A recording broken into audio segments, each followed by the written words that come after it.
Assalamualaikum warahmatullahi wabarakatuh. Salam dan bahagia. Perkenalkan, nama saya Ratu Wulan Puspita Dewi, NIM 20210082006.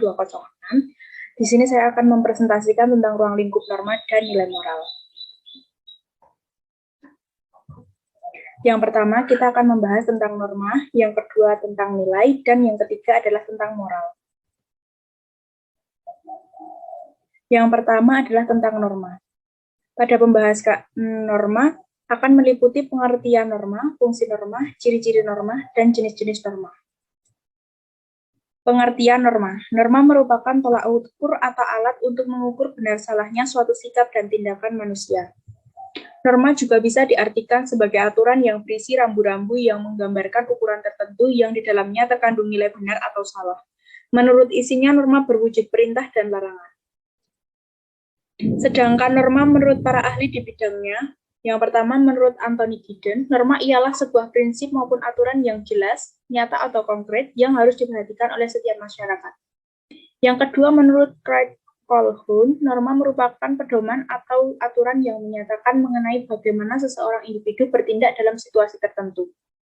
Dan yang terakhir menurut Bloom dan Selznick, norma yaitu rancangan yang ideal dari perilaku manusia yang memberikan batasan bagi suatu anggota masyarakat untuk mencapai tujuan hidup yang sejahtera.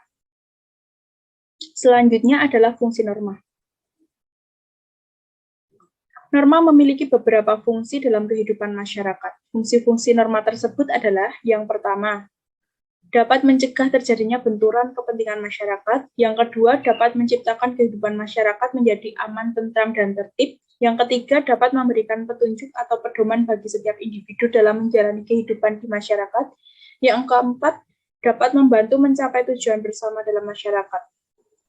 Yang kelima, dapat mengatur tingkah laku masyarakat agar sesuai nilai yang berlaku. Dan yang terakhir adalah dapat memberikan batasan, yaitu berupa larangan atau perintah dalam berperilaku dan bertindak.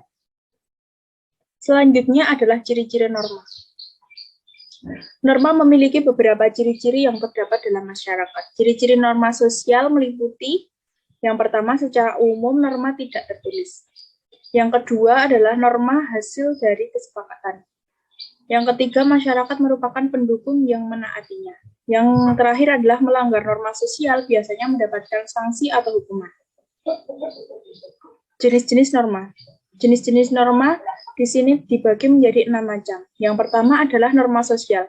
Norma sosial adalah kebiasaan umum yang menjadi patokan perilaku dalam suatu kelompok dan wilayah tertentu. Norma akan berkembang seiring kesepakatan sosial masyarakatnya. Seiring juga disebut dengan peraturan sosial. Norma menyangkut perilaku-perilaku yang pantas dilakukan dalam menjalani interaksi sosialnya. Keberadaan norma sosial dalam masyarakat bersifat memaksa individu atau kelompok agar bertindak sesuai dengan aturan sosial yang telah terbentuk. Pada dasarnya, norma sosial disusun agar hubungan di antara manusia dalam masyarakat dapat berlangsung tertib sebagaimana yang diharapkan. Jenis norma yang kedua adalah norma agama.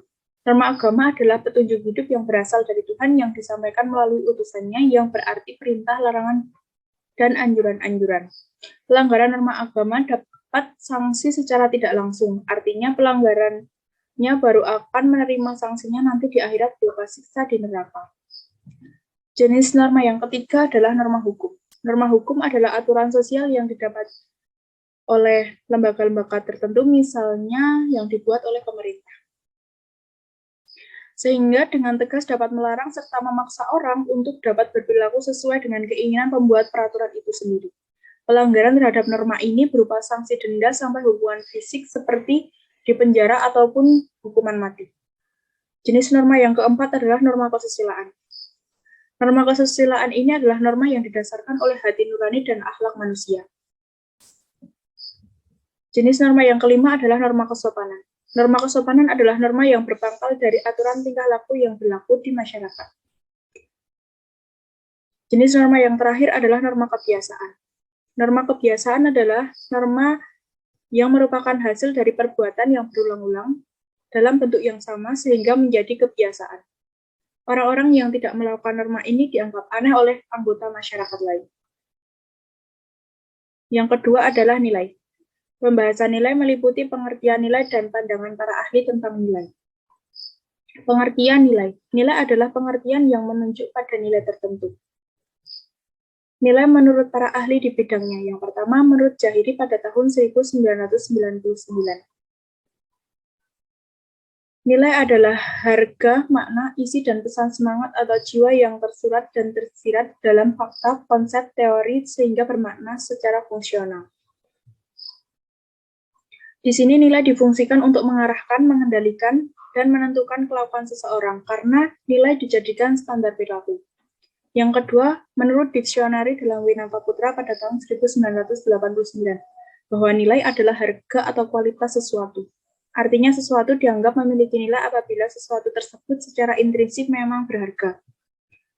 Yang ketiga, menurut Robert Wericke, sebagaimana dikutip oleh T. Sulistiono pada tahun 1991 pada halaman ke-15, bahwa nilai dibagi menjadi 7 bagian, yaitu nilai intelektual, nilai personal, nilai fisik, nilai kerja, nilai penyesuaian, nilai sosial, nilai keindahan, dan nilai rekreasi. Dan menurut para ahli yang terakhir adalah menurut Noto Nagoro, membagi nilai menjadi 3, yaitu nilai material, nilai vital, dan nilai kerohanian.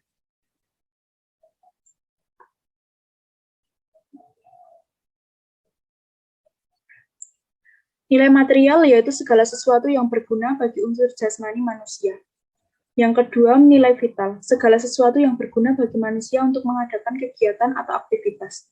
Yang ketiga adalah nilai kerohanian, yaitu segala sesuatu yang berguna bagi rohani manusia yang meliputi nilai kebenaran, nilai keindahan, nilai kebaikan, dan nilai religius. Nilai kebenaran atau kenyataan-kenyataan yang bersumber pada unsur akal manusia seperti rasio, budi, dan cipta. Yang kedua, nilai keindahan yang bersumber pada rasa manusia, yaitu perasaan atau estetis. Yang ketiga adalah nilai kebaikan atau moral yang bersumber pada kehendak atau kemauan manusia, seperti karsa dan etis. Dan yang terakhir adalah nilai religius yang merupakan nilai ketuhanan, nilai kerohanian yang tinggi dan mutlak. Yang ketiga adalah nilai moral. Di sini akan membahas tentang pengertian moral dan pandangan para ahli tentang moral. Pengertian moral. Nilai moral berasal dari bahasa Latin mores, yaitu adat kebiasaan. Dalam bahasa Indonesia, kata moral hampir sama dengan akhlak atau kesusilaan yang mengandung tata tertib dan hati nurani yang dapat menjadi pembimbing tingkah laku lahir dan batin manusia dalam menjalankan hidup dan kehidupannya. Oleh karena itu, moral erat kaitannya dengan ajaran-ajaran tentang sesuatu yang baik dan buruk yang menyangkut tingkah laku dan perbuatan manusia. Pandangan para ahli di bidangnya tentang moral. Yang pertama, menurut Susana pada tahun 1998, moral adalah ukuran baik buruk seseorang, baik sebagai pribadi maupun sebagai warga masyarakat dan warga negara, sedangkan pendidikan moral dan pendidikan untuk menjadi anak manusia bermoral baik dan manusiawi. Menurut para ahli yang kedua adalah Osaka Whelan, bahwa prinsip baik buruk yang ada dan melekat dalam diri individu atau seseorang.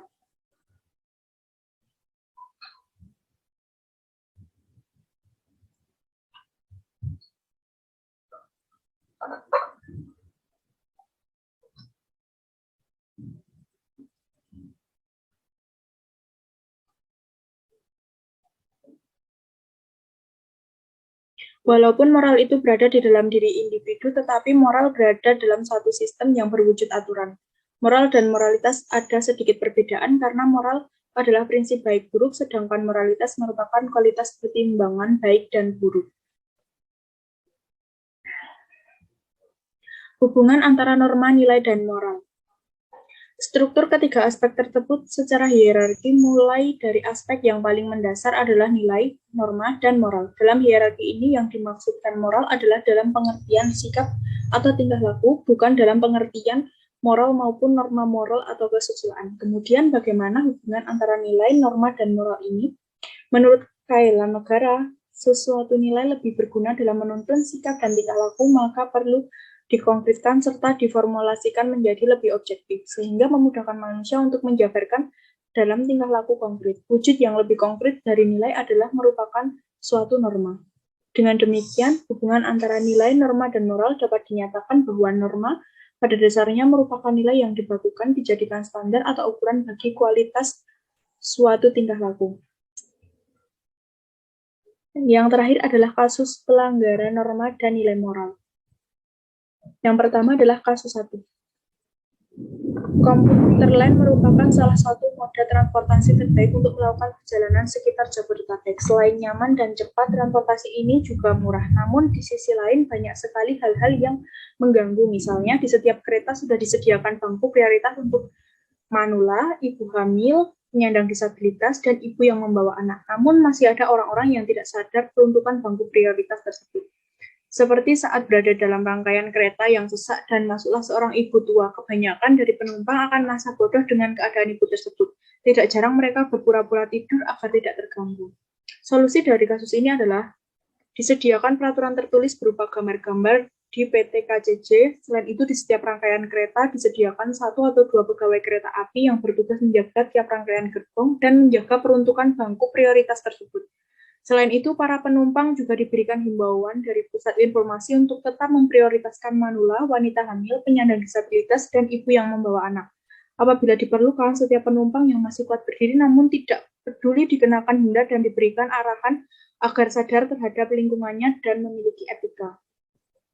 Contoh kasus yang kedua adalah seorang mahasiswa diberikan tugas oleh dosennya untuk membuat tulisan yang nantinya akan diposting di blog dengan tenggang waktu yang telah ditentukan. Selama beberapa hari, mahasiswa tersebut tak mendapatkan ide untuk dituangkan dalam tulisannya, sehingga akhirnya ia tahu bahwa salah satu temannya sudah memposting tugasnya di blog.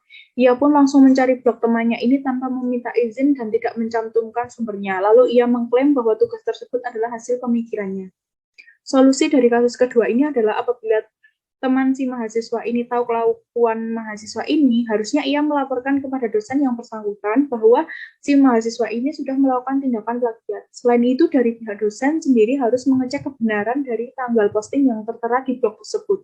Lalu diberikan teguran dan pemahaman tentang etika menggunakan teknologi informasi agar mahasiswa tersebut tidak mengulangi kesalahannya di masa yang akan datang. Sekian yang dapat saya sampaikan, ada kurang lebihnya mohon maaf. Wassalamualaikum warahmatullahi wabarakatuh. Salam dan bahagia.